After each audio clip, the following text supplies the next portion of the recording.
Hi friends, இந்த வீடியோவில் வந்து நம்ம என்ன பார்க்க போகிறோம் அப்படின்னு கேட்டிங்கன்னா, இப்போ வந்து நம்மளோட துருவ நட்சத்திரம் திரைப்படத்தோட ரிலீஸ் தேதி எப்போ அப்படின்றது இப்போ வந்து அஃபிஷியலாக வந்து நம்மளோட சிம்ரனே வந்து இப்போ வந்து ஒரு அப்டேட் கொடுத்துருக்காங்க. அந்த ஒரு விஷயம் ரசிகர் மத்தியில் ரொம்ப ட்ரெண்டிங்காக போய்ட்டுருக்கு. ஸோ அதை பற்றி அந்த வீடியோ நம்ம டீட்டெயிலாக பேச போகிறோம். ஸோ கிட்டத்தட்ட 7 ஆண்டுகளாக வந்து இந்த நம்மளோட விக்ரமோட துருவ நட்சத்திரம் திரைப்படம் வந்து இன்னுமே வந்து தேட்டரில் வந்து ரிலீஸ் ஆகாமல் இருக்குது. ஏதாச்சும் ஒரு பிரச்சனை வந்து திரைப்படத்துக்கு வந்துகிட்டே இருக்குது. அப்படின்றதுனால இந்த திரைப்படத்துக்கு ஒரு எக்ஸ்பெக்டேஷன்ஸ் ஏராளமாக இருக்குது அப்படின்னு சொல்லலாம்.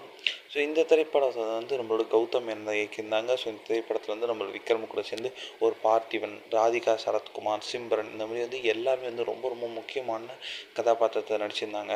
ஸோ இந்த திரைப்படத்தில் வந்து ஹாரிஸ் ஜெயராஜா இசையமைச்சிருந்தாங்க. ஸோ இந்த திரைப்படம் குறித்து எந்த ஒரு தகவலுமே வந்து ரொம்ப வருடமாக ரிலீஸ் ஆகவே இல்லை. இதில் இந்த திரைப்படத்தை ரிலீஸ் தேதியை குறித்து இப்போ வந்து நடிகை சிம்ரன் வந்து நிறைய முக்கியமான விஷயங்களை பற்றி சொல்லியிருக்காங்க. அதாவது அவங்க வந்து துருவ நட்சத்திரம் வந்து ஒரு முழுமையான ஆக்ஷன் படம். அது மட்டும் இல்லாமல் ரொம்பவே ஸ்டைலாகவும் உருவாகியிருக்கு. இந்த திரைப்படத்தோட ரிலீஸ்க்காக நாங்கள் எல்லாருமே காத்துட்ருக்கோம். படம் கண்டிப்பாக சரியான நேரத்தில் வெளியாகும்.